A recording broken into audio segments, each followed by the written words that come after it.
Well, I tell you all that I just had another video upload to YouTube, the last video I did, and it's either uploading or just uploaded while I'm recording this one. But I'd say that there's probably little other steps we'll take along on these guys and kind of try to remove some of the little excess wood we may not be needing, and so just kind of remove little shavings along here, because there's places in here where we kind of got to get rid of some lines in the ruffle of the hood to kind of make it so it's going to work its little way to us and see little things we may not have always ever seen before in a little St. Nicholas. And I say that this is just where we kind of get rid of little things that we don't need. And I'll tell y'all that I'm going to get out a little white paint here and come along to sort of see what kind of brush we're going to need. I see we got this thin one here with a thin tip, and we're going to use that to kind of put in a little white to make the color of the eyes. And we'll probably just, where we got that little mark in there, come back later with a wood burner to add that little place in. And so that's where we got this one to come along. And so I say that this is where we're kind of working our ways along. See how this is going to be when we get all done with the very work that we do here.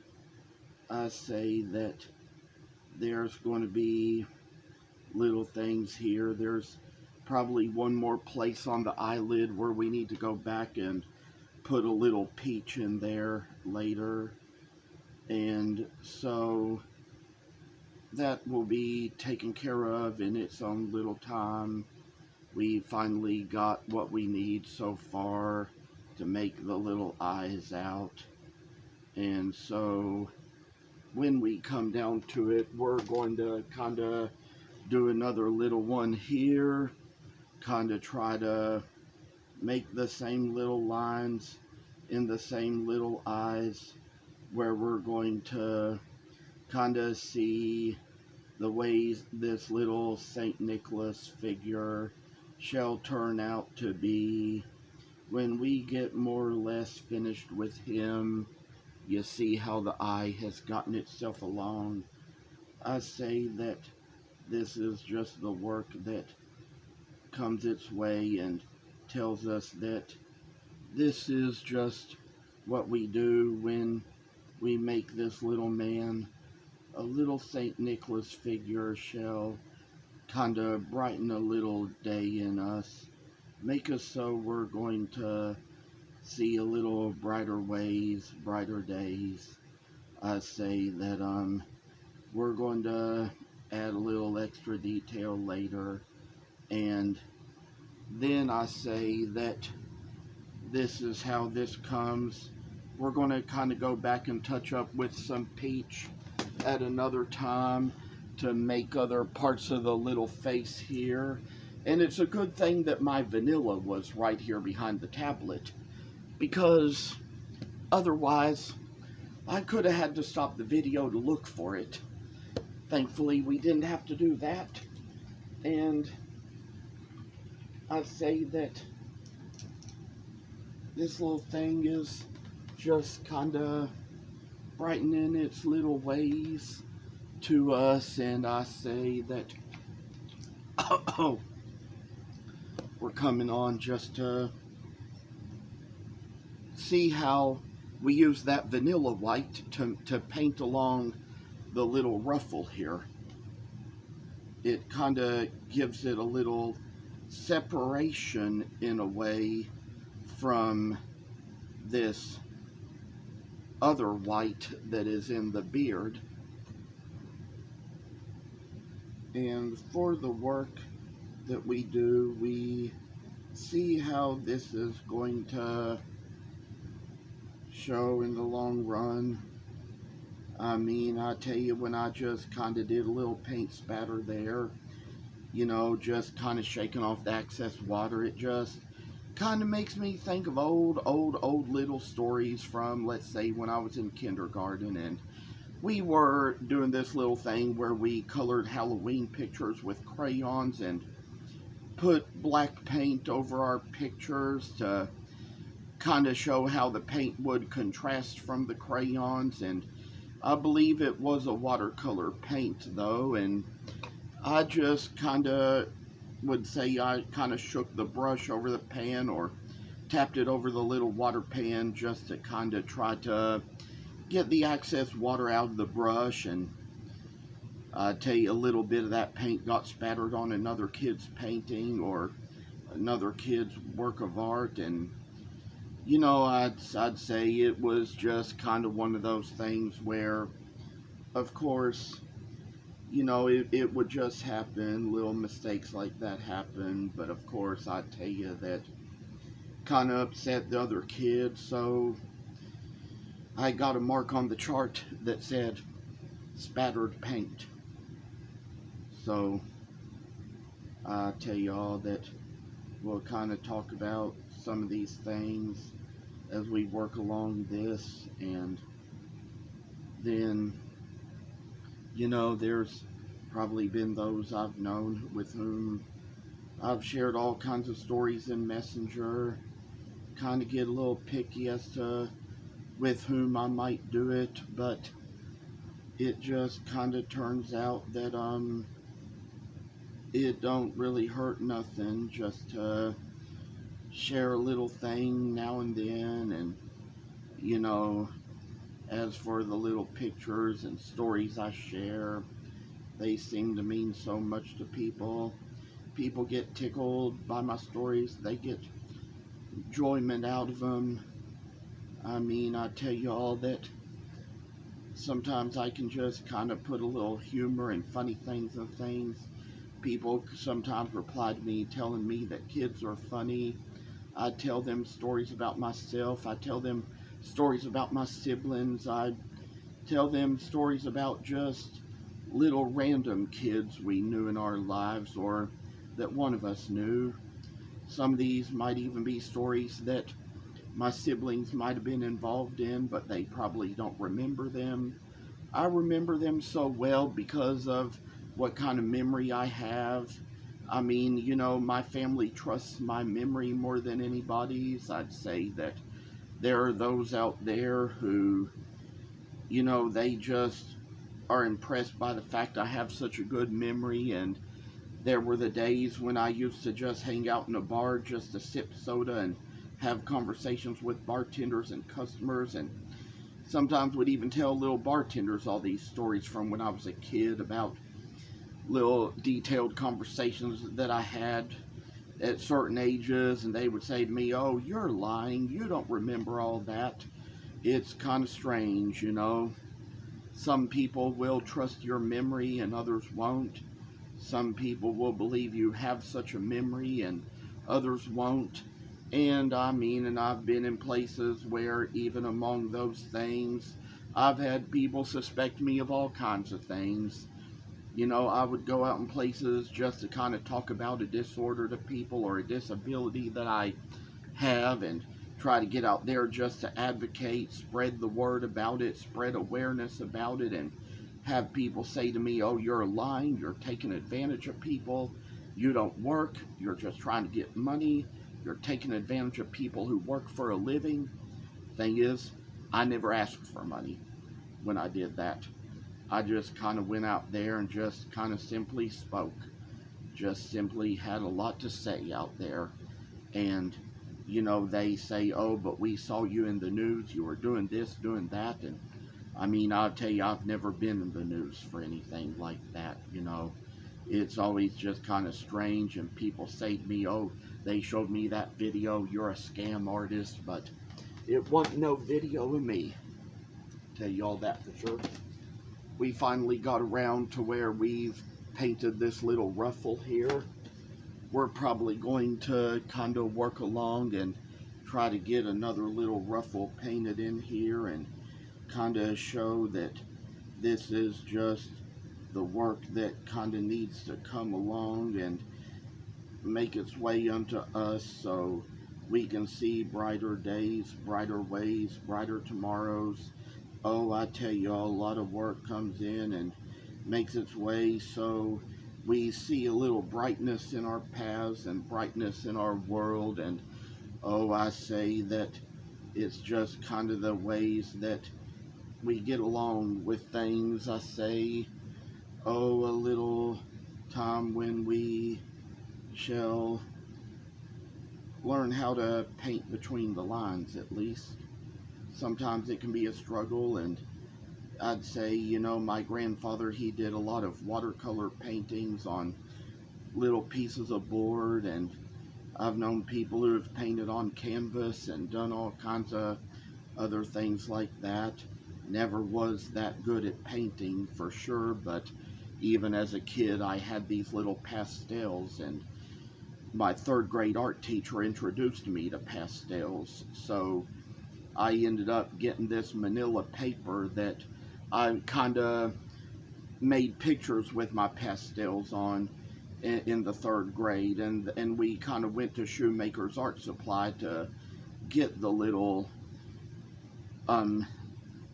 pastels. And when I kind of learned from her how to use them and kind of learned how it was that, you know, kids back in the old days, they didn't have crayons, they just used chalk, and parents didn't like chalk because it made a lot of mess, so they mixed chalk with wax to make crayons, and then they mixed chalk and wax and oil together to make pastels, which would be kind of like oily crayons. In other words, they were kind of called cray pass or cray pos.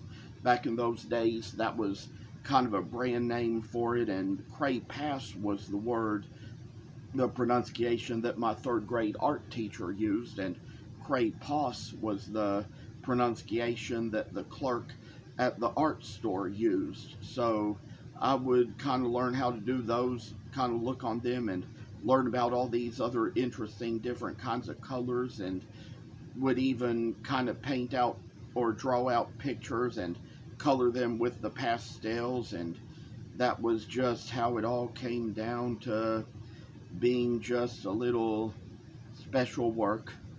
Sometimes it was often said that the cray pass were too messy to take to church. Sometimes I'd want to take them to church to color with, but like we say, you know, yes, they were a little too messy to take there. They were kind of easy to waste because you could press too hard on them and use too much of them, and that would kind of get to be a way. Sometimes, even as a kid, I would get fabric crayons, the kind that you could use to color onto a certain piece of paper and get it ironed onto a t-shirt. And with one of those pictures I actually made with the fabric crayons, my mom actually did iron it onto a t-shirt, but I mean, the iron-on itself wasn't good enough for a school shirt.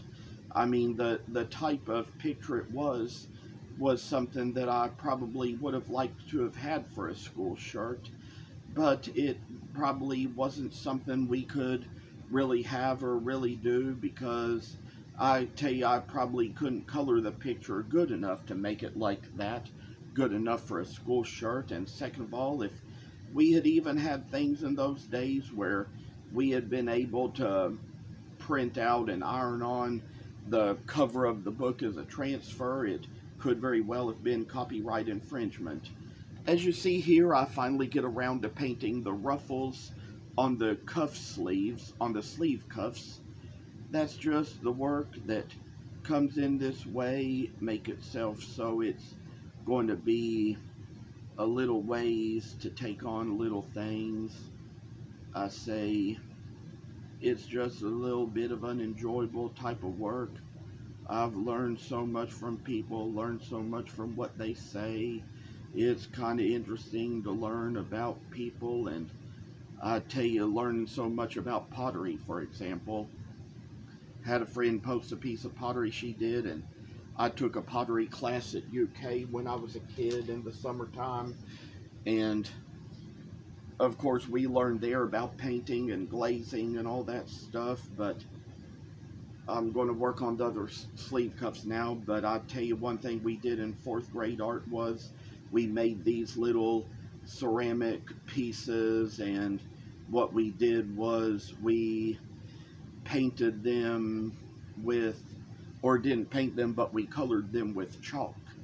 And then after we colored them with chalk, we then kind of glazed them a little bit. And see, one thing it was for sure was when we just came down to it, you know, painted them with chalk and put the glaze on them, that kind of made them come out just as good.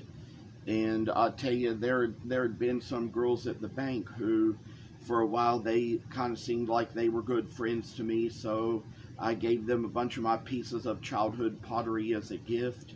Many of them I'd say I have given out, and just wanted to be generous, wanted to be kind, wanted to be thoughtful, and so that was kind of what I did with all those pieces. But there's just a few pieces I still have around, and I'll tell you a little interesting little story about one. It was one that was back in 1991.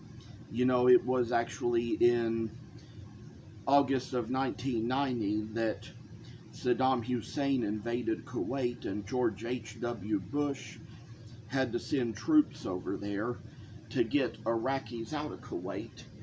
And then, and of course, Saddam Hussein was the dictator then, and so war actually started on January 15th of 1991, but I was also taking a wintertime ceramics class at Victorian Square at that time, and we did little picture tiles.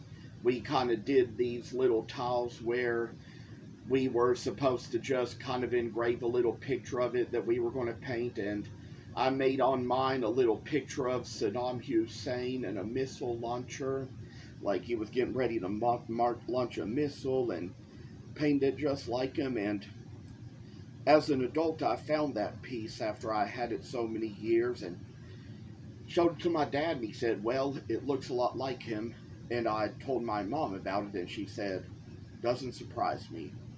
See, they knew I was yeah, and like I got the sleeve cups here, they knew I was the kind of kid who just had those kinds of quirks for things, had the unusual mindset, just kind of had little bizarre thoughts, and that was all just little ways how brains kind of work from one way to the next. And you know, there's little stories I tell my friends online about things I did, things I said, things I showed, and I mean that some people just think it's sweet that I message them almost every day just to tell them these stories and about things going on in my life, and other people will, I'd say, you know, kind of block messages from me on Messenger, even though they might still be my Facebook friends.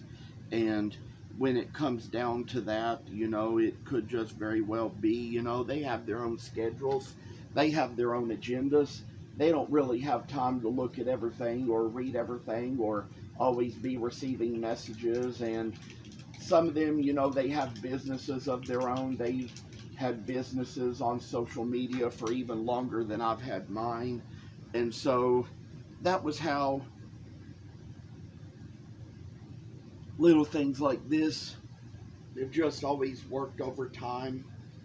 I'm probably going to come back on another video sometime and demonstrate how I will finish painting the little ruffles on those Santas, and maybe at some point get around to showing the boots as well.